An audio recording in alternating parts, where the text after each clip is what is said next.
I'm really excited to be talking to you, Dr. Lucas Wilson, Canadian, expat? No, all the way from Canada. Thank you so much, Dr. Lucas Wilson, for jumping into the Dismantling Doctrine podcast. Thanks so much for having me. I'm excited to be here and to chat with you, Clint. It's been funny thing because I don't know how many months we've been going around and around emailing each other back and forth and saying, are we going to do this thing? So we finally got this together. So thank you so much again for making this time. I know your schedule's super busy, but yes, I'm really glad to be chatting with you. Me too. This is a long time in coming. Yeah, it is. So you've got a book that you said just came out. Can you remind us what's the name of the book? What is it about? Yeah, so I have a book that came out in January of this year. I had another book come out in March, but no one really cares about academic monographs, so we don't have to talk about that. In fact, I still haven't even unwrapped it. It's still in Good its box. God. That's how much apparently Still in the I care box. about that book. At least they No, I do care published about it, it. but that's Nobody wanted to yeah, publish thank my goodness. PhD. I tried with Brill and some other publishers, and they were like, nah, not interested in preaching homiletics and the Old Testament book of Ezekiel and all that. So at least you got yours published. You know what? Thank you. I appreciate the kind words. But the book that, the other book that came out in January. It's called Shame, Sex, Attraction, Survivor Stories of Conversion Therapy. And it's a collection of 17 stories, my story included, about conversion therapy written exclusively by conversion therapy survivors. There's also a foreword by Garrett Conley, the author of Boy Erased, for anyone, who's seen the movie. He's the author of the memoir upon which the film's based. But yeah, it's 17 stories. Mostly the stories are coming from white Christian fundamentalists, charismatic and evangelical context, though there are a few others, one from an Orthodox Jewish background. There's one from a secular context. There's one from what the author describes as a Chinese cult. So there are a few others. The vast majority really are coming from the white Christian nationalists or white Christian fundamentalists and evangelical context, which really tracks with the research. The research suggests that the vast majority of conversion practices are happening in religious context, particularly in conservative, high control religious context. That's the collection. And yeah, a bunch of stories, different countries, Canada, US, and Australia represented, and the stories are varied, and it gives you a broad overview of what conversion practices are, but also offers these 17 stories that give voice to experiences in conversion Mhm. therapy. And so I'm super excited that it's now out in the world. What's the basic drive? What's the driver behind this movement? What are they so concerned about? Called homosexual. I mean, I remember that when I was growing up in fundamentalist churches in 1979, when I was 13, my pastor was big into Jerry Falwell, the moral majority. And I remember that going back to 13 years old. Secular humanism's creeping in and the homosexual agenda. I don't even know what that meant when I was a 13-year-old kid. Yeah. It was bad. It sounded bad. And I thought, what's going on here? And what is the driver? Why are they so concerned about this quote unquote homosexual agenda? What's the problem?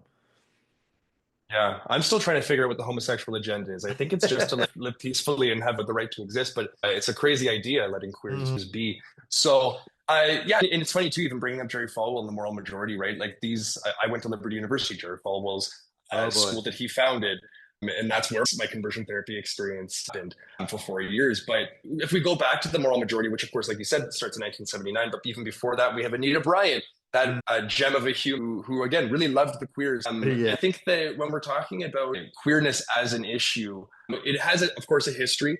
And before 1976, 1977, when Anita Bryant sort of breaks onto the scene, it wasn't as much discussed. It really was within that short amount of time that we see Anita Bryant sort of catalyze this conversation and debate as if there's something to debate, but according to them, there is. And then Jerry Falwell rides on her coattails like he did for a lot of things. And then in 1979 hits, and again, this is where this rhetoric of the gay agenda, the homosexual agenda, and looking for special rights, not just equal rights, but special rights, breaks onto the scene, and then it's amplified as time goes on, of course.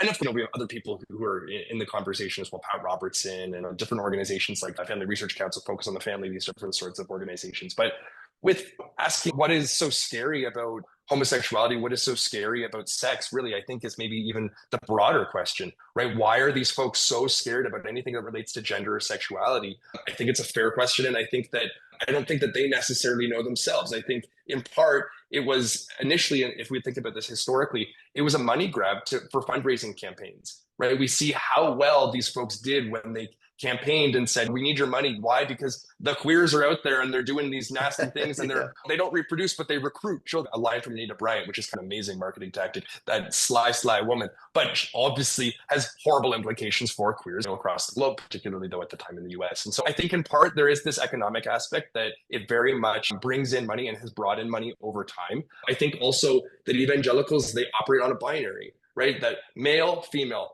man, right, wrong, good, evil, of the enemy, of God, right? It's every neatly categorized in these two distinct sort of categories. And again, the binary reigns supreme for these folks, that there's not much ambiguity in the world, especially when it comes to morality, right? It's all this sort of black and white understanding of everything. And the gray isn't really a part of their cosmology, though, of course, I think if they were honest with themselves, they would recognize that it is. But I don't think that they're the most self-aware group. So we don't really, we're not waiting or holding our breath for them to figure that out. So I think to myself that for them, anything troubles that binary, whenever anything is beyond the binary or is a wedge in that binary, it doesn't neatly fit within their cosmology, it doesn't fit into their world. And so anything that doesn't fit, anything that's different or foreign or other is scary.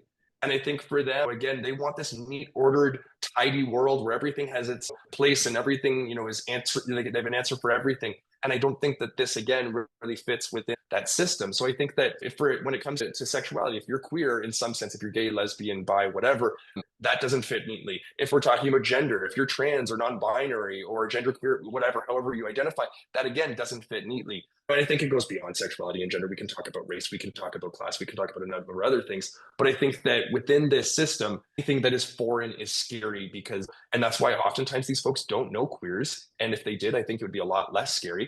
But again, they're not necessarily looking for any olive branches to extend to anyone. They're not looking for community beyond their own community because, again, evangelicalism is a totalizing system that is also colonizing system that anything it comes in contact with, it tries to subsume within itself and change into itself, right? It's everything made in its own image.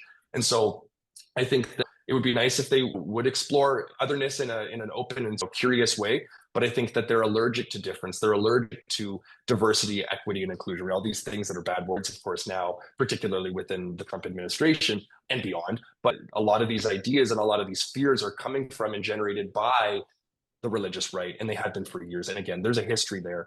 We're just now seeing the really difficult fruits that a lot of us have to deal with because we're the ones who are under the microscope being queer, whether it be in regards to gender, sexuality, or otherwise. So I think that for them, there's the economic aspect, if there always is with these folks. But then on top of that, I think there's very much this sort of worldview allergy to anything that's different. And I think that's in part why homosexuality and queerness in general is so scary. That's a really good point. I was thinking about that because last year I was reading through the Project 2025 playbook, the mandate for leadership and all that. And it struck me when I read through the section on the family, there's the through line, as you were just saying. And I was raised in the Bill Gothard Fundamentalist Cult Institute and Basic Life Principles. And I was raised under focus on the family. I remember as a kid, we used to listen to Dr. James Dobson on the radio. My parents were a big fan of his and all that. A lot of people were, still are. They would say the two sins affecting America are homosexuality and abortion. And each of them can be traced to the family. If you define a family, and this is what Project 2025 was trying to do, they were saying, we define the family as a heterosexual, one man, one woman couple having children and therefore then raising them in a godly home and all the rest of it. And there's the dominionist piece. We're going to reproduce generations of children, godly children. They're going to turn around and have godly families, and we're going to just equivocal and all that stuff. So you can think, okay, the rubric of the family is a powerful driver for these people, isn't it? They could say, so a same-sex couple does not fit God's template for a quote unquote normal family, whatever that means. Yeah, even the family, right? It's such, again, they're brilliant marketers, these folks. Who wants to be anti-family? Who wants to be against the family? And if you're pitted against the family, well, that seems like a threat because according to them, it's the basic building block of society. And this is oftentimes this language that they use. And then if you again think about like society and the basic building block being the heteronormative, monogamous family or monogamous couple with children, that they've oftentimes made the claim that queers are once Rome embraced homosexuality, well, it ran to riot and ran to ruin. Downfall of Rome. And so this idea that queers are against, again, the family and what's more American in their mind than the family. And then on top of that, it's against civilization. It's not just a threat to the queers aren't just a threat to the family, they're a threat to the entire country. And of course, when there were conversations, gay marriage, and obviously this feeds into this, but also like gays in the military, queers in the military, this was also something, right? They're a national threat. They're a threat to not just like civil sort of society, but also to the actual safety of the country, that we are threatening them, whether it be by being in the military or through AIDS and all this, right? There's all of these sort of narratives that they pick up upon, or pick up on, should I say, that again relate back to like exactly what you're saying, the family. And if you're not within this heteronormative, monogamous, one man for one woman, again, and as they say, like one biological man for one biological woman for life, then you're falling outside. You're falling outside of God's order and out of God's design, and that's for them a scary threat on multiple fronts. And when they have these different angles, that again, it's against the family, it's against society, it's against the health of a country, it's against physical health as well. When all of these sorts of boxes are checked, it really is, again, a really strong marketing tool that really incites a lot of fear, a lot of panic, that people then give their money willfully, and then they give up their hearts and brains according to, or to this sort of movement, because again, they want to protect themselves, their children, and their grandchildren. And this is a really, again, it's a very emotionally laden or affective way and effective way of bringing people onto their side and keeping those who are on their side already within the camp. You made a great point about the marketing earlier because I was thinking about that. It's been proven. Dr. Randall Bulmer, Catherine Stewart, and other people have shown conclusively now that, going back to Jerry Falwell and others, they jumped on the abortion piece because they were told, hey, this is what's going to mobilize your base.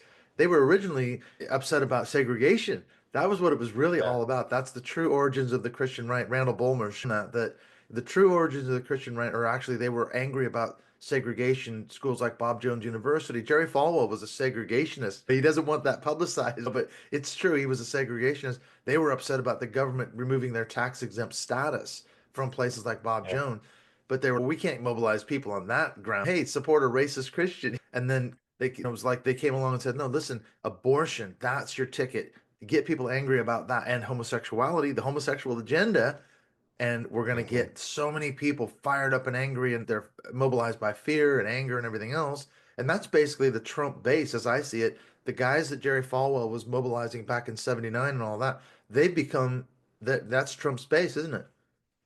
That's it. And speaking of Randy Ballmer or Randall Ballmer's book, like you're referencing Bad Faith, where in the beginning of the book it opens right with this Mm, scene where he's in this sort of behind the scenes meeting, and they explicitly said, "But this is exactly the religious, the moral majority, these different organizations or whatever the movement, also the specific organizations within it, that exactly like they explicitly state."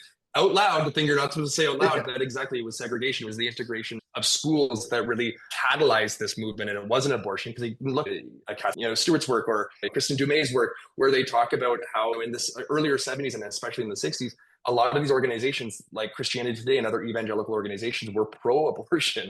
And yeah. then we hit a certain point, and then all of a sudden it's the rallying cry, and then we're made to believe in a very ahistorical way that that's what started things. No, it wasn't. Again, the other conversations predated these things. And like you said, Jerry Falwell was a raging racist and segregationist, though he has this come to Jesus moment, and apparently all is well and God's on his throne afterwards. But I think it's just wild how ahistorical these folks are. And I think typically what's sort of ironic about it is how they oftentimes try to use history, again, their construction of history, and not just interpretation, but like construction, because it's like completely that. It's like a construction, it's a fabrication of a bunch of different, things. Whether if we want to think about homosexuality, it's always that, this is the way it's been forever. And we've always been against this. And then if you look at the historical sort of like development of homophobia within the church, we think back to 1946, which is when homosexuality first enters the Bible, right? Like that language was not used for any translation up until 1946. And again, there's a history there. There's obviously a lot to talk about there, and there's a documentary about it now.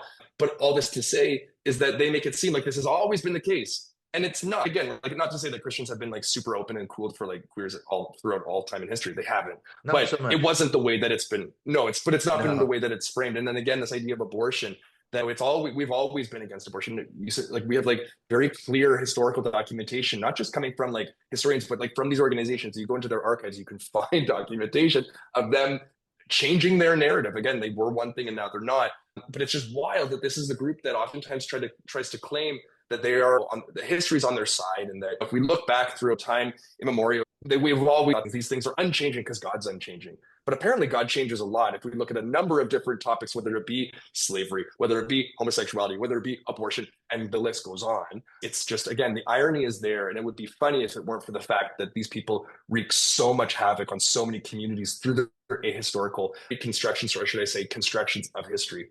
Absolutely. I remember reading some quote from Jerry Falwell Sr., and he basically said exactly that. It was the second I read that article in the newspaper that abortion had been passed in Roe versus Wade in 1973, I was outraged and I immediately started mobilizing it.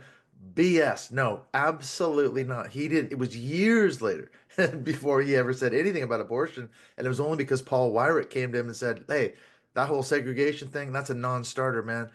Abortion's where it's at. Homosexual agenda, that's where it's at. That's what's going to rile up your base, so that's it. Now, speaking of Jerry Falwell, you mentioned earlier you went to Liberty University. So how did you end up there of all places? Were you raised in evangelicalism? How did you end up at Liberty University?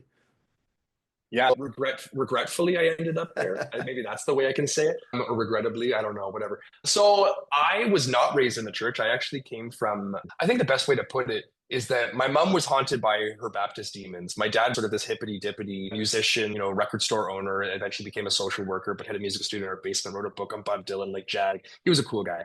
And then there was my mom. And my mom, again, she had this religious background where her parents, they were Baptists. And I think she was, again, always haunted by that. So that certainly affected how I was raised.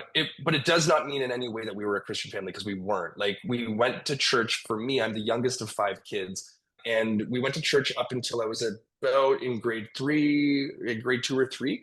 Before that, we would go to church on and off again, but it was never a consistent thing. And like any good Canadian family, we just went to the cottage on weekends. Since we weren't at church per se. And when we were in Toronto, I was born and raised in Toronto.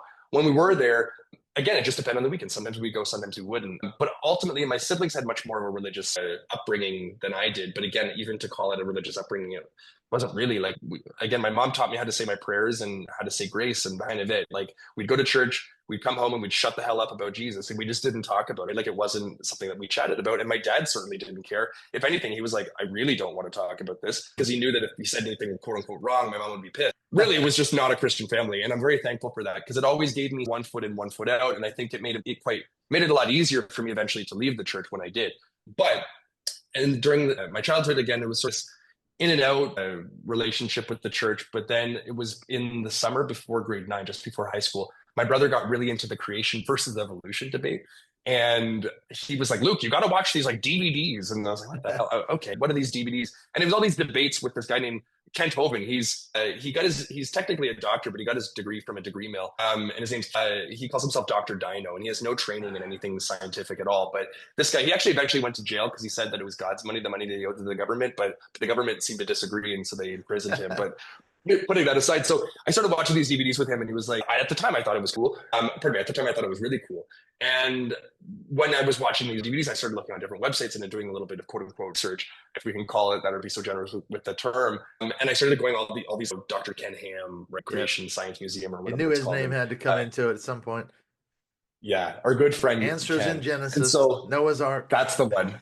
There we go. There we go. Yeah, his like museum in Kentucky. Oh man. Oh yeah. So all of this really eventually, because I thought, okay, if I believe that there's a creator, I should probably figure out who this creator is. And so I didn't have to do much digging, because I thought, if it's the God that I was raised on, it's obviously there's my answer. I went to the church that, again, we had on and off again gone to, and it was a Fellowship Evangelical Baptist Church, which to translate that, it's kind of a Southern Baptist church. And so I started going to this church again, and then I didn't stop. It was like I was obsessed, and everything Jesus was cool to me. I really quickly got saved, although at the time I thought that I already was, but whatever. It was this sort of like gradual, within a few months process, that I eventually became this like zealot for God and on fire for Jesus. And anywho, I fast forward through high school, when it was time to make my decision of how I was going, or where I was going to go for university. At first, I thought I was going to go to a Bible college out in Saskatchewan, which thank God that didn't happen. At least I went somewhere a little bit bigger than Briarcrest, which is a shitty little Christian college or whatever in Western Canada. But I eventually said I wasn't going to do that. But instead, I was thinking, okay, I'm either going to go to University of Toronto, which is Canada's best university, or I was going to go, which I eventually did, to Liberty University, which is arguably one of the US's. Oh man, yeah. I always say that we make decisions, and sometimes they're not great. and At the decision. time, that's the thing, isn't it? We're in a context, aren't we? That was our context. And I went to Bible college and Yeah. seminary, same kind of thing. I was fired up for God. It made sense at the time. It answered all the questions, ticked all the boxes. And that's it, right? Because I think for those who are outside of these circles, for them it's like, how could you ever allow yourself to think this? But again, when everyone around you, or at least the people that you trust and you put that sort of, you esteem them in a certain way, when they're all saying one thing, of course you're going to believe it, right? Like it's confirming your understanding of reality. And so for me, Mm, my reality was that God is in control, that it's Jesus who lives, the Holy Spirit lives in me, Jesus is still alive, all this kind of tomfoolery that really makes you, again, make decisions that are according to the herd. They're according to the group you follow yeah. dutifully because you're told to. It's And social there's really no other conditioning. option. Yeah, it is. It's social Exactly. conditioning. You're in a bubble, and that's your bubble. And everyone around you believes the same thing, says the same thing, does the same things for all the same reasons. Why wouldn't you go along with it? And it makes it quite easy. And again, going back to even just the idea of this binary saying the world, it's safe, right? It's comfortable. It's wonderful when you think, oh God, I've got all the answers. Or I would have said, oh gosh, before. Oh gosh, I've got all the answers. And it's nice. You feel like I always felt like I was smarter than everyone else. And I realized once I got to grad school, I'm absolutely not. But at the time, I was living according to this fiction that I know Jesus and Jesus is the answer to everything. Therefore, it was this quick, easy math, to be crude about it. And so I think that for me, when I made the decision, again, there was actually a big reason why I chose to go to Liberty was again when I was at the time making my decision, I was thinking, okay, like pros and cons, like what are reasons to go, what are reasons to stay, and whatever. But the only thing when I was making my little checklist of like reasons to go, the only thing I gave two check marks for was the fact that I knew that Liberty had a conversion therapy program. I didn't understand it as conversion therapy at the time. I didn't call it that because that wasn't the language I was using. But I knew that they had this pastor on campus who was tasked with working with queer students to straighten them out, specifically male students. And so I had gone down to Liberty about 6 times in total before I eventually went to the school and attended as a student on these different trips where you'd go down and check out the school because my uncle, my mom's cousin, whatever, like second cousin or whatever that makes him, he was the national recruiter in Canada. And so he had said, you should come down for this trip and check out Liberty. And at the time, I was like, there's no chance I'm going to like Virginia. Why would I ever want to do that? It was from Toronto. Mm, Toronto's this like amazing multicultural fun city. And I was like, I'm not going to like the South. yeah, But going once I went, backwards I was like, 50 oh, years. exactly. And again, even though I was hyper evangelical, I was raised on a very strict diet of anti-American sentiment. So I did not want to go to the States, but I especially didn't want to go to the South. And speaking of thinking I was smart, which again, apparently I was a little jackass when I was in high school, which I think I was. I thought I'm going to be smarter. They're all from Virginia, or they all live in Virginia, and I thought like they're just backwoods, sort of whatever. Again, I've since come to terms with the fact that I'm not even close to the smartest person in the room 99% of the time. But putting all that aside, I decided that I would go down and check out the school. And for a young Canadian, everything's super exciting, in the American college system. For us, university is kind of boring in comparison to what happens in the US. And so I went down and I saw this big school. It's a squeaky clean, shiny campus. And it's like manicured grounds and all these new buildings. And I thought, gosh, look at this. This is great. Jerry Falwell's big idea was always, if it's Christian, it ought to be better. And I thought, you know what? I'm going to go down, which we found out that, again, to be precisely that of fiction. But at the time, I was like, I want to go to this place because it looked exciting, looked cool. And again, I knew that it had this program for gay students that if they were to enter, they could become straight. At least that was the promise made to them. And so for me, when I was making the decision, that was a big factor as to how I eventually got there. And then eventually I enrolled and I unfortunately graduated from Liberty University. Wow. Now, wait a minute. You got to go back and explain something to us because, okay, where were you at in terms of your own sexuality at that point? Because you're saying you knew about this conversion therapy. I've heard about this minister, whatever his name was, that specialized in quote unquote conversion therapy at Liberty. So where were you at? Did you know at that point? Were you out? What was the story there? Because were you going there saying, "Oh, God's going to make me straight"? Was that the idea partly that made the decision for you as well? Yeah, so I I was not out to anyone other than, you remember what was it called? MySpace. Remember MySpace? Oh I had yeah. come out to one guy on MySpace. That was the extent of my at that point coming out process. And I knew that he would never see me again. It was easy for me to You were talk about. pretty But that was the only safe. time, the only person. That was it. It felt safe. But that was even before I even got in. Well, anyway, I don't remember the timeline exactly. But all I know is that he was the only person I had ever verbalized I'm attracted to men. And otherwise, it was a secret. At the same time, I think to myself now, it's kind of like when my mom expressed like complete surprise when I came out. She was like, I had no idea. I'm like, Mom, I watched like a lot of HGTV. Yeah. Like the Cooking Really? Network was always on. What the hell are you thinking? But she was apparently surprised, which is, again, just a crazy idea to me at this point. But the writing was on the wall. And so, I mean, I went to Rosedale Heights School of These. What was she thinking? But maybe she just wasn't thinking. And that, anyway, another story. She didn't So want to see it. I yeah, you're kind of blind to what you exactly what you don't want to see. So for me, I wasn't out to anyone. Again, I think people knew. Like, how could they not? I know that a lot of my high school friends knew, but they also knew that I was evangelical, so they thought he's never going to come out. And then my church friends, I have no idea to this day if they knew. I'm assuming some of them knew, but again, I just don't know, and I don't talk to any of them anyway anymore. Pardon me, they don't talk to me, and that's sort of they made that decision quite easy for me. Once I left the church, they left me. So, yeah, I think that for me, I definitely knew. I knew since I was like 7 or 8. Like I knew from a very young age that even before I had a realization that I was queer, I knew that I was different. And I remember even like my friends, their dads, whenever I would go to my friends' houses, their dads always looked and treated me very differently than the others. I think they probably thought that I was going to turn their sons gay or try to. But for me, I was just like, I'm like my best friend from elementary school. I'm at his house, or my other friends from elementary school. I'm at their house, and their dads were always just kind of like weird to me. And I remember being like, "Huh, I wonder why they don't like me." But the moms love me. The moms Yeah. loved me What's that when I was young. about? Yeah, and so it was just like free, like linguistic or like nascent understanding of the fact that I was different. I didn't know what that meant until eventually I realized, yeah, I like men. And so that was clear to me from a young age. But once I entered the church, I knew that that was no longer an option, or I was made to believe that was not an option to be both queer and a Christian. I'm not a Christian now. I'm not religious at all, but at the time that was I thought I had to choose. And so, of course, when enters the picture and it's choice between you or and then your sexuality is considered like you're choosing yourself over God, a selfish choice. Of course, you're going to choose God within this religious system, right? So I decided that I would go to Liberty, but I still think about this, and I think I love my former self in this sense. There are a lot of things that I'm a little embarrassed about at this point, but this was a hilarious little like former Luke, childhood Luke, teenage Luke, which was my big idea was that I was going to go to Liberty and I was going to go through the conversion therapy program. That was the goal. However, I wasn't going to go right away. My big idea was that I was going to go down, and at first I was going to have fun with other Christian guys. Because when you're in high school and you're at a public or a secular high school, you can't do things with guys because people are going to find out, and then they're going to say, "Oh, wait, aren't you a Christian? It's going to be bad PR for Jesus." It's like you're really like tarnishing your witness. So I thought, but if I'm at Liberty, they're all Christian anyway. So if I do something with them, it's not like A, they're going to tell on me because they're just as guilty as I am, and then B, they're also again they're already Christians, so they're not going to think, oh no, they're going to think poorly of Jesus. So that was my big idea. I was going to go down and have my fun with Christian guys, and then the last minute change and become straight and find a woman, whoever she is, it didn't matter, and then go back to Canada and live that sort of like straight life. It didn't work out that way, clearly, but that was the big idea. And yeah, weird, Wow, I can't believe enough, that. How could yeah, that not out? So this was the it was a idea, foolproof though. plan. But so it wasn't a case of, oh, I'm going to go to Liberty so that quote unquote God can make me straight. That wasn't the idea of going to the conversion therapy. Did you want to be straight at that point? Because it's, of course, it's It wrong. was It's a sinful lifestyle choice. That's guys like Falwell. That's what they would say. You're not born that way. No, it's a sinful lifestyle choice. You chose to be gay, Lucas, and that's your problem. You're going to infect the rest of us and blah blah blah. Yeah, it's contagious. Yeah. Yeah, again, the plan was to go have the gay fun and then become straight.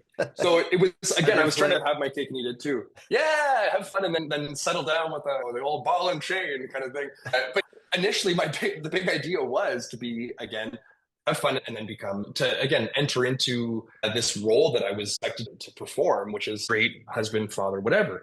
And so initially, again, I was going to wait. I was going to hold off and then eventually change. But that was what I thought I was going to do because I thought, again, within that system, there's no possibility for queerness. There's no possibility to just be myself. I had to change in order to fit the very basic definition of membership.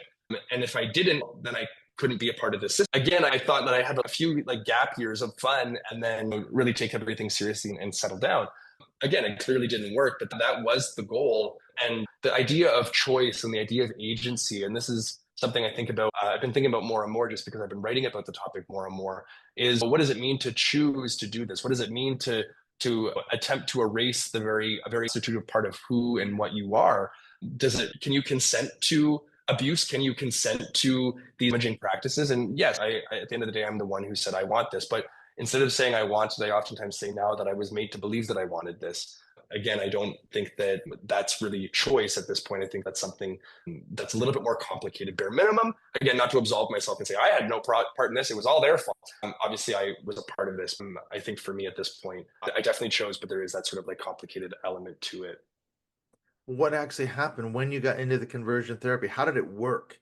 Was it very traumatic? Now looking back on it, you've obviously written about it. You've got a book of other survivors who went through it.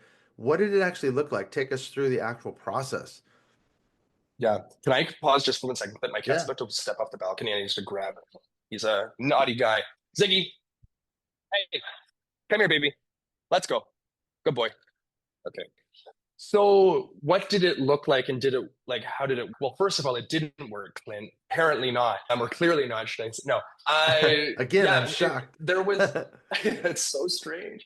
I when I started the conversion therapy program, the one-on-one program, I went to both the one-on-one program as well as the group program. The one-on-one program I went for all 4 years I was at Liberty. The group program I only went to once, and that's actually the story that I recount in Shame, Sex, Attraction. We can talk more about that one after. Because I only went once, and so I wanted to have some sort of representation of that. In my next book, I'll be doing my one-on-one experience of conversion therapy.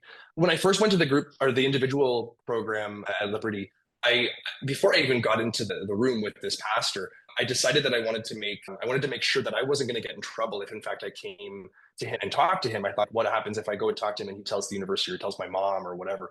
So I made this fake email, and at the time, again, this gay kid coming from Toronto, I was like, "What's the furthest or what would be like a persona that I could construct by way of email that is as far away from gay 18-year-old Luke from Toronto?" So I made this email. It was something along the lines like Texas football fan, and so I made this email. I said, "If I come talk to you, will you get me in trouble? Will you report me? Like blah blah blah." And he said, "No." The conversion therapist, his name was Dane Emmerich. He said, "No, as long as you're not going to self harm in a physical sense, I'm not going to report you and that your secret's safe with me," kind of thing.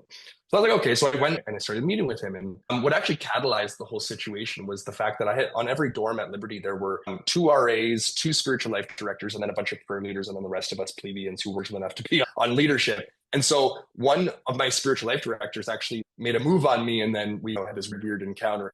And then afterwards, he wouldn't talk to me because he was fully awash in evangelical shame. And so when I had no one to talk to about this, because obviously it's not street cred to go and tell your friends at Liberty that, oh, I just hooked up with my spiritual life director, now he won't talk to me. So I was like, gosh, and I did talk to one friend, but that's only by chance that it even came out because he was also gay. But I didn't want to burden him with just this knowledge and having to shoulder my struggle at the time that my spiritual life director won't talk to me anymore. So instead I was like, I'm going to fast track my idea of having fun with other evangelical guys and just go to conversion therapy. But again, I didn't conceptualize it as conversion therapy. I just thought about, no, I'm going and talking to this pastor who's going to help me with my quote unquote same sex attractions. I emailed him. He said, come meet with me. We met. So the initial first few meetings that we had were different from the rest. And the reason why is because he was trying to set up this sort of framework and the pseudo-Freudian approach to human sexuality, which was asking me a lot of detailed questions about my relationship to my parents, my dad, to my mom, to my siblings as well, to other folks. And then also asking a lot of really uncomfortably detailed questions about my teenage porn habits and what I thought was sexy. And did I like daddies? Did I like twinks? Did I, all this kind of stuff without using the language. But of course, finding a way to ask these questions without asking those specific questions. But it was this really bizarre sort of interrogation into like what I was thinking and feeling as it related to my gender and sexuality.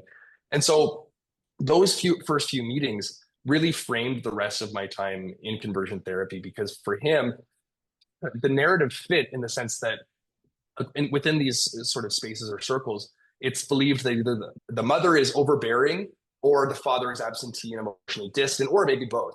For me, my dad was phenomenal. My dad was like super cool and I was super close with him. He died when I was 16, but ever up until that point, we were, thick as thieves. Whereas my mom is overbearing. And so that fit the narrative. And for them, it's kind of all you can eat buffet. Like, take what you like.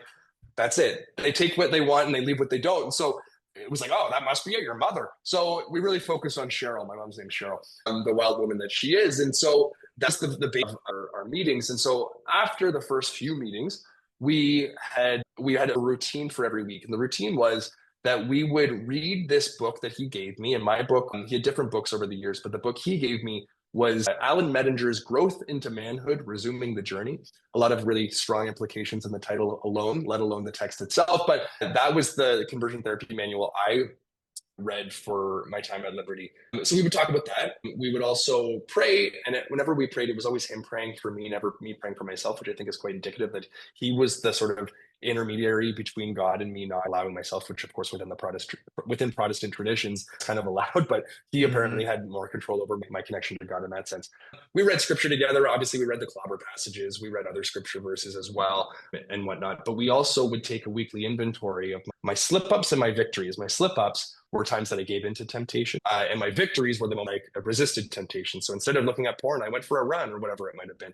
So that was generally the what we did. And every meeting was also bookended with really weird physical contact. And I'm not saying that he molested or anything like that, but every time we would meet, it was always started with this big bear hug, right? We would meet and have this big sort of like, again, like overwhelming hug. And then it always ended with that as well. But on top of that, whenever he did pray, he always put his hand either on my shoulder or my leg. And I was talking to someone else not too long ago about their experience with him as well. And the praying thing, I said, what was like when you guys, I forgot the specific questions, but what he brought up was every time he prayed, he would put his hand on his thigh. And he said, it wasn't like enough to make you say stop, but it was also enough for you to clock it and be like, wait a second, like this isn't normal. The boundary there. Yeah. And of It's a course, simple thing, but yeah, it's something there for sure. And of course, evangelicals, this idea of boundaries and personal space, and also not just physical space, but just personal space in general, there's no such thing, right? Like you always like share within the first 10 minutes of anyone you meet, you tell them that who you voted for, that you have a porn habit, and that you're addicted to like caffeine. I don't know. It's like you tell everything, and it's this confessional sort of like religion. So there's no such thing as personal boundaries. So for me, when he was doing that, not only was he a trusted figure, but on top of that, I was already conditioned within this high control religious group to share everything and to give everything and to like allow him to do whatever he wanted to do. Why? Because he was in control. He was an authority in my life at the time. That was really a part of it as well. There was that tactile aspect. And so at this point, I think to myself, when I recount this to myself or to others, I've had one of the responses that people have had is, well, that doesn't sound too bad. You just talked to someone and that was it. And he told you how to sit, how to walk, how to stand, modeling. This is how a real man behaves and operates. But for me, when I've thought about this a lot over the years, what the sort of violence of conversion therapy for me didn't really necessarily happen in the moment. Yes, there were certain obviously like damaging and harmful narratives that were accumulating over time that he was amplifying that of course I had heard before. But I always think of conversion therapy as like an amplified homophobia or transphobia, just particularly in one space. And so obviously there was a lot of sort of recapitulation of narratives or arguments that he'd made I had heard throughout my life, particularly when I was in the church. But the thing that I think about now is that when I was in conversion therapy at Liberty, I was meeting with him on this weekly basis. So I had this instant contact with someone who kept telling me that everything was fine. If I just keep focusing on Jesus, if I just keep running the race, I will eventually find a woman, like a unicorn of a woman, whoever she might be, that I'll be attracted to. And then when I find her, I latch on her, I nail her down, and then marry her. And so that was, again, it was this constant, don't worry, you're fine, you're doing well, you're you're doing what you're supposed to be doing. However, when I left Liberty, I went to McMaster, which is a public school in Canada for my master's. And it was there that I no longer had instant reaffirmation that everything was fine. And it was there that I started realizing, wait a second, like things aren't changing. Because when you're in that system before, when I was at Liberty, there were things where, I wouldn't lust after a guy and therefore things were changing. This is evidence. But when I was out of that system and he didn't have that pat on the back, I started realizing, no, nothing's really changing. And of course, within evangelicalism, it's not God's problem ever, God's fault that you're not changing. It's never that God's the issue. So therefore, if God's not the issue, and I had gone and talked to Pastor Dean, I had fasted for, if you added up all of the weeks that I fasted, it would have been months that I just didn't eat for the sole reason of like spiritual edification. But that I read scripture, I prayed, I read books, whatever. All of these sort of activities and things that I had done that was trying to get me to become straight. I thought to myself, okay, if I've done all this and God's not the problem, God obviously wants this from me. What's the problem? It's me. I must be the problem. And of course, when you see yourself as a problem, a problem. And for me, that was this moment of realization that that's where I think the shame really kicked in. Before, I think I would argue that it was guilt, that I felt bad for individual specific transgressions, whether it be looking at porn or masturbating or whatever.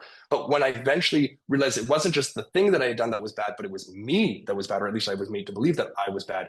That's when the shame kicks in. The shame kicks in, and then there's all of a sudden self-hatred and self-abnegation, and there's this sort of like snowballing of negative feelings and emotions that are directed towards the self.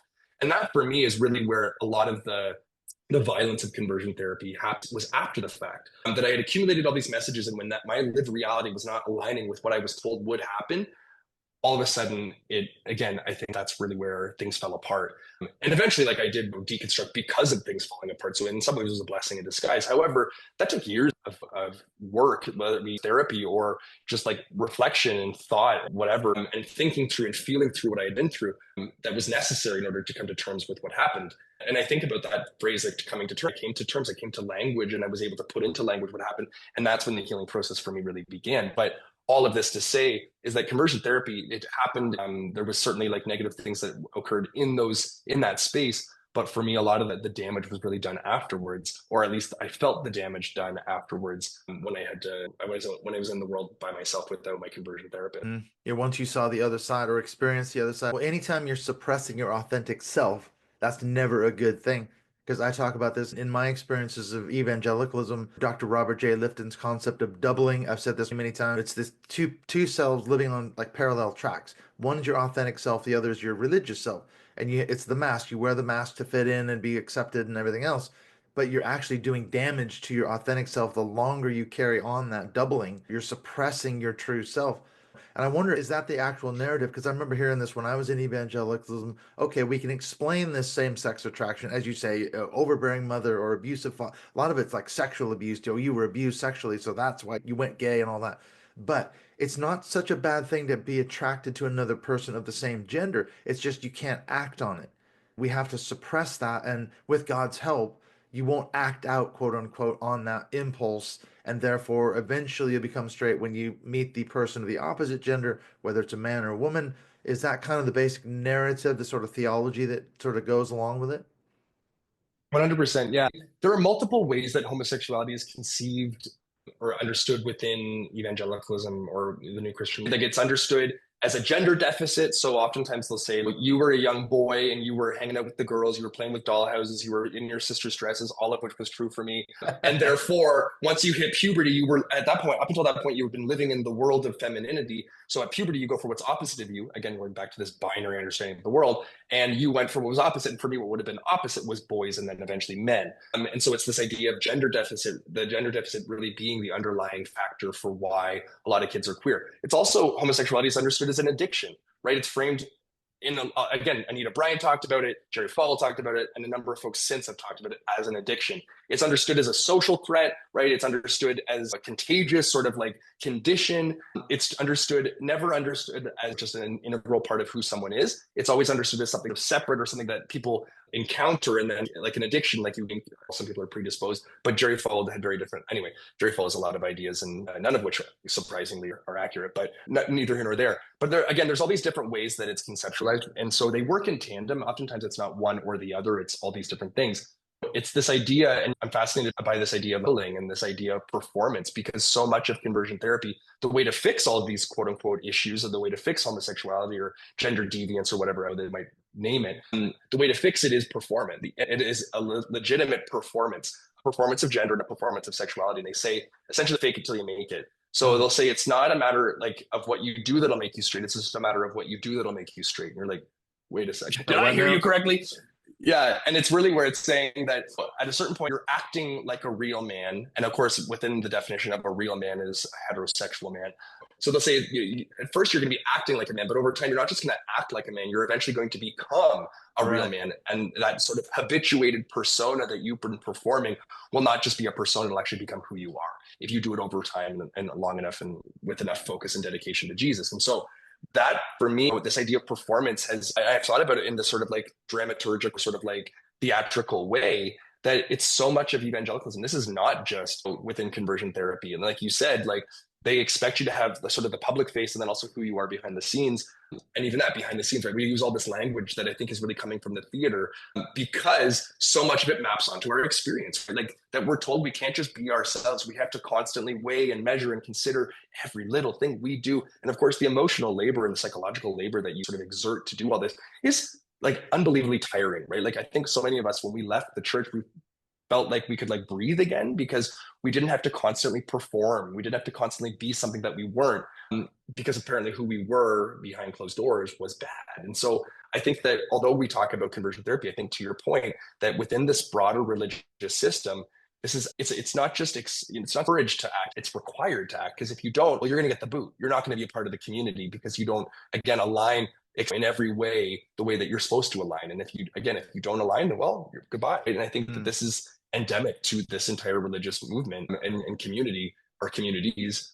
And I think it's just like disgusting at the end of the Mm. day. Would you plug in something like religious trauma syndrome as part of that? Because surely everything you're describing is part of RTS. I mean, by definition, religious trauma syndrome, anytime you're trying to act and be someone you're not in a fundamentalist controlling religious context, you are doing damage to yourself. That is the definition of trauma, isn't it? And then you add the religious piece. God's going to fix you. God's going to make you straight, whatever it might be, whatever the narrative is. Surely that's a recipe for trauma.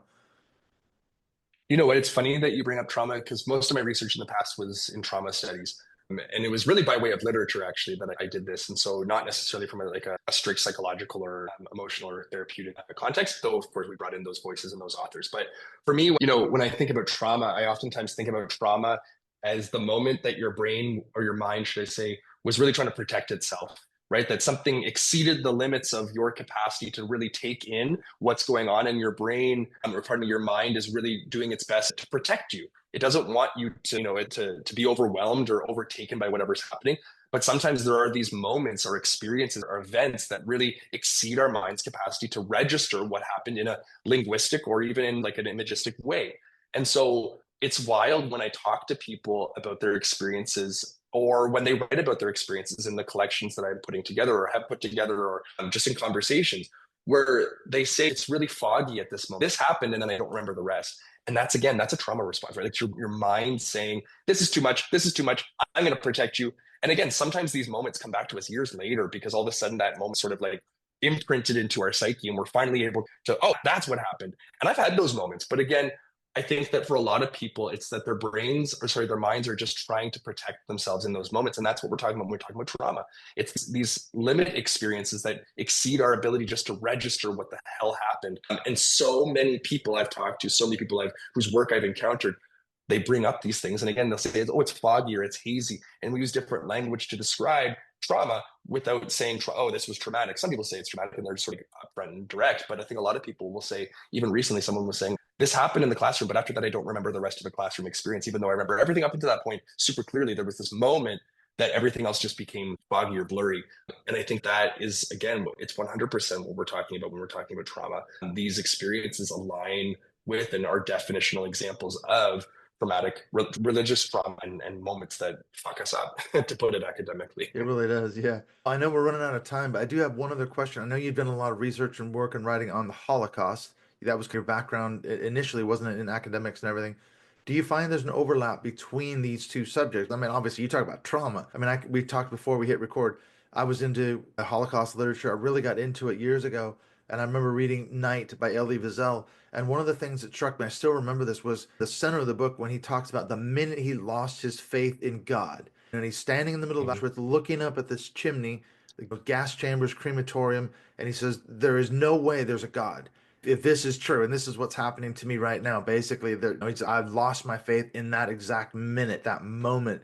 I think, okay, there's clearly a religious piece here, and the Nazis persecuted homosexuals. Many, many gay people to death in their camps. So, what have you found to be an overlap between these two fields of study? Yeah, it's funny you bring up Lizelle. I wrote my master's thesis on Night, and the Hmm. moment you're talking about where he says, I no longer believe in a benevolent God. I Yeah, cannot believe in a benevolent God in just the way can't that do I it. had, at least up until that point. Zell has a really wild sort of engagement with God after that, but the God that he had believed up until that point, and I have a moment, it certainly wasn't obviously in Auschwitz, but I think a lot of us have these moments where it's like these moments where we think, I just can't believe in the God that I've been raised to believe. But for him, of course, being one of the most extreme moments of human suffering, i.e. the concentration camps, particularly Auschwitz, or the metonym of human suffering and human cruelty, that for him is this moment, right? And he's seeing, these children being tossed into the crematorium. So, Wiesel, his work, I think there are multiple connections, right? We can think about trauma studies informing our approaches to both topics, whether it be evangelicalism and like evangelical homophobia and transphobia, and also the Holocaust. Of course, we're not making any sort of like comparison in the sense of who suffered more.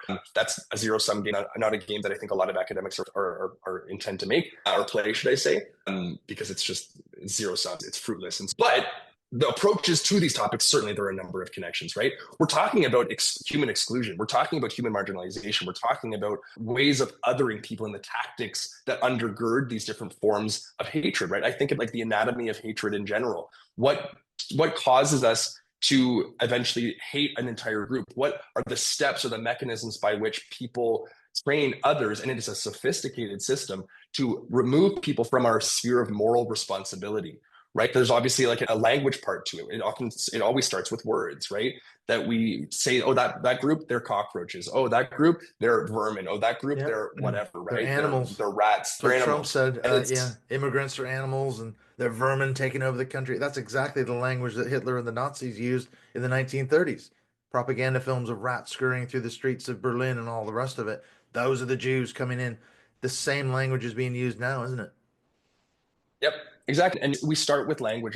From there, again, there are other tactics or strategies. We're not just like animalizing or bestializing folks, but also demonizing folks, right? Thinking about how like different verses in scripture lend themselves very well to demonizing other groups of people, particularly Jews. And if you think about even thinking about like anti-Semitism and the form that the hatred, obviously, that undergirded the Holocaust, right? Thinking about the different stereotypes that are oftentimes associated with Jew, right? That they're money hungry. That, of course, goes back to Judas being the purse holder. Of course, the fact is that most Jews, like Jesus was Jewish himself, but putting that aside, there's not necessarily, again, always the most, what's the word, logical way of looking at things. But, they're money hungry, that, they're bloodthirst, the blood libel, the myth that Jews were killing Christian children using their blood for matzah. This is, of course, coming up. Christ, Christian. it's the ultimate crime, wasn't it? Christ killers. Deicide, right? Yeah, I mean, anti-Semitism is not a new thing by any stretch. It's medieval Europe. They were blamed for the plague and everything else. Yeah, exactly. And then thinking about Jews as being these like oversexed individuals who are like lecherous and preying upon Christian women. And then, of course, there's also the other side of it where they're seen as like effeminate and limp-wristed and sissy boys. It's always like, there's no real consistency. There's just multiple stereotypes that are operating in different ways at different times and in different capacities. But nonetheless, they're still believed. Both of these are believed, right? And so there's also the idea, like, if we can make some modern day connections, if you think about immigrants, like they're stealing our jobs, but then also they're the lazy ones, right? So it doesn't mean that there has to be rhyme or reason to it. It just has to follow the narratives that they're given. And so with gays, again, gays are oftentimes associated with pedophilia. They're oftentimes associated with sexually preying upon others. So we're Jews, right? They're seen as, they're these rich, affluent people who, like, they make more money than the rest of us. They can't be a minority. And of course, Jews are also seen as, they can't be a minority because they make so much money. They're so powerful, right? Gays are considered so powerful in Hollywood. Who else is associated with Hollywood? Jews, right? So many parallels here. And you can pick any marginalized group. You can think about Black folks, right? That Black men are seen as preying upon white women. There's, again, every sort of like layer of this hatred finds its expression in different iterations, in different places, in different contexts. It just is repackaged for a different context or for a different audience. And so there's so many connections there.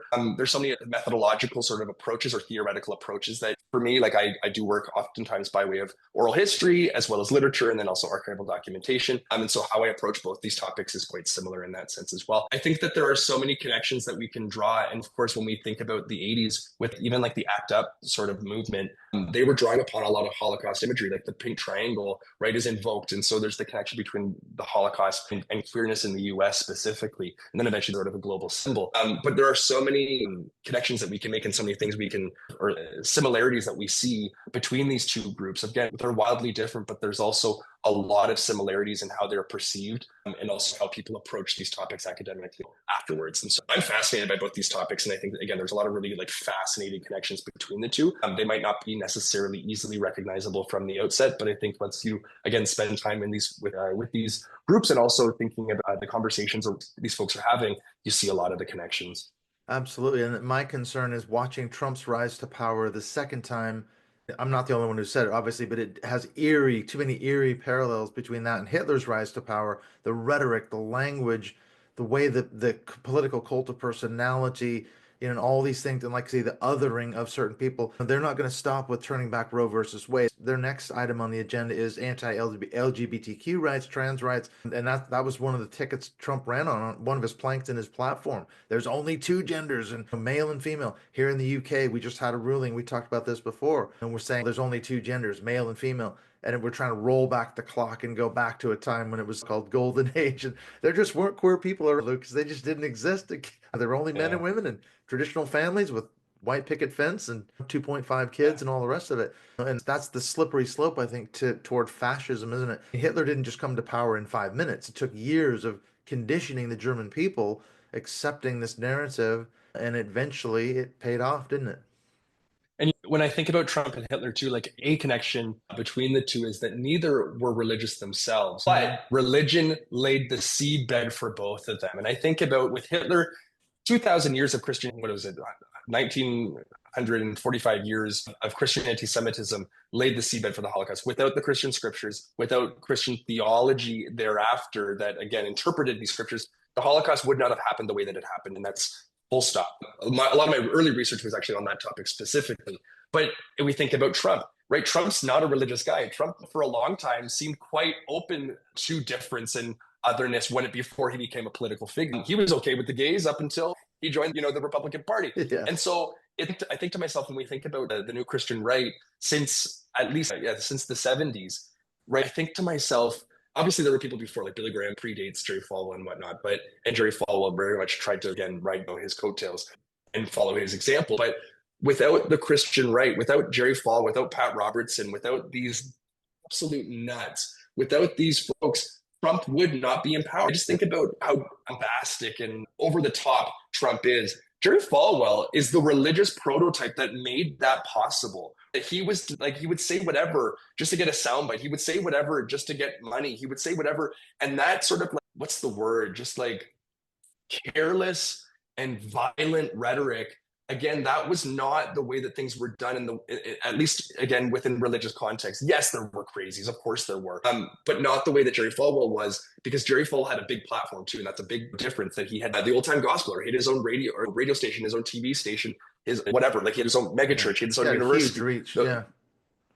And so I think with that, like we can see and we can trace such a clear line between Jerry Falwell and Trump specifically. But again, we can branch out and name other white Christian fundamentalists and then, evangelicals as well. But even there's that documentary about Jerry Falwell Jr. And the pool boy, and if you've heard about that, his Oh son and all yeah. that tomfoolery. That in that documentary, they don't say it outright, but they do trace a direct connection between Jerry Falwell Sr. and then eventually Jerry Falwell Jr. and then Trump. Because again, Jerry Falwell Jr., the first prominent evangelical who endorsed Trump, right? And we then saw that 81% of evangelicals voted for Trump, right? And so Jerry Falwell Jr., in that sense, his son, the cuckold that he was, he again enabled Trump and gave him a platform in a way that Trump wouldn't have had otherwise. But again, thinking about Jerry Falwell Sr.'s legacy in his son's life and how he would have obviously influenced him, there's so many connections that we can make from these crazy Christians, from these crazy conservative Christians from the 70s and before and also after, and how that leads up to Trump. And so that's another example, I think, another connection, another parallel. Of course, history doesn't repeat itself, but it does rhyme. And we can see that it has rhymed most recently in the US with Trump. Absolutely. I was going to say, you talked about Kristen Dumais. I've had her on the show a couple times, and Jesus and John Wayne. That's the basic argument of the book, isn't it? It was celebrity pastors like Falwell and Falwell's Jr., Mark Driscoll, so many other people that paved the way for Trump, an authoritarian white male leader. These people have been conditioned for decades. And it's a guy who gets away with everything. Every sexual peccadillo he gets away with. Oh, we're going to repent. He's going to repent. He's going to be restored. He's going to be back in ministry soon. That's Trump basically on steroids, isn't it? He can do anything he wants, Mm-hmm. and the evangelicals are like locker room talk. So Yeah. anything can be excused. I was going to say we are running out of time. I've actually loved this conversation. We could go on and on. I would love to talk to you about the Holocaust some more and all this, how this all connects together. But remind us again, what's the name of your book, and then how can people find you if they wanted to get a hold of you on social media? Yeah, so my book is Shame, Sex, Attraction, Survivor Stories of Conversion Therapy. You can buy it on bookshop.org. It's actually, they support local bookshops if you're in the US. So that's a fabulous website or way to get it. There's also Barnes and Noble. You can get it in Canada. It's through Indigo. In Australia, it's the Nile and blah, blah, blah, blah. So there are different ways. Just Google it. Don't support Amazon. That's all I think about at this point. Otherwise, it's pick your battle or pick your poison, whichever one you want to buy it through. You can also buy it through the press itself in the UK and also in the States and in Canada. That's the way to get the book. If you want to follow me on social media, I'm on Instagram. I'm at Luke Slam Dunk Wilson. On Blue Sky, I'm at Luke Slam Dunk Wilson. On Threads, I'm at Luke Slam Dunk Wilson. But then on Twitter, I thought I'd keep it consistent, and I'm Wilson_FW. Yeah. Otherwise, you can find me on LinkedIn and Facebook and that kind of stuff as well as Luke Wilson or Lucas Wilson. Yeah, so if people want to touch base with you, there's a number of ways to do that. Thank you so much. You go by Lucas or Luke? I've been calling you Lucas, but you go by both. Call me whatever. Call me whatever you want. Just don't call me late for supper. You know what I mean? There you go. Okay, thank you so much. I've really enjoyed this conversation. We definitely need to touch base again. So I will be hitting you up at some point. We'll touch base again. Thank you so much. Thank you, Clint.